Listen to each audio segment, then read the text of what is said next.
magpalit ng profile picture. Alam ko guys na marami na ang nakakaalam nito sa inyo, pero gagawan ko pa rin siya ng tutorial para kay Sir Dominio Necesario. Kaya kung alam mo na guys, pwede ka namang skip or pwede ka nang mag-scroll. Pero kung manunood ka pa rin na kahit alam mo na, maraming salamat po. So dito guys sa ating Facebook account, pindutin lang natin itong mismong profile picture natin. And then, pindutin natin itong choose profile picture. Tapos, dumiretso na tayo doon sa gallery. Yan. So, pumili na kayo guys kung anong picture ang gusto ninyong ipalit. So, for example, ito. Yan, pindutin natin. Yan, ganyan na siya guys. Pero kung ayaw nyo, yung ayos niya na ganyan, pindutin mo lang yung picture para ayusin. Yan, i-click nyo lang yan.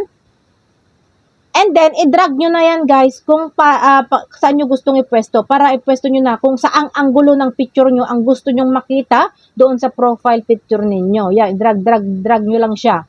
Yan. So, kapag okay na guys, pindutin na natin itong done. Tapos, kung ayaw mong makita pa ng mga friend mo na nagpalit ka ng profile picture, tanggalin mo lang itong blue check dito sa baba para hindi na siya ma-post pa sa timeline mo at para hindi na rin makita ng mga friend mo na nagpalit ka. Pero kung gusto mong ipaalam sa kanila na, oy, nagpalit ako ng profile picture, yung parang ganun ba? Hayaan mo na lang yan na naka-check. Tapos, pindutin mo na itong save.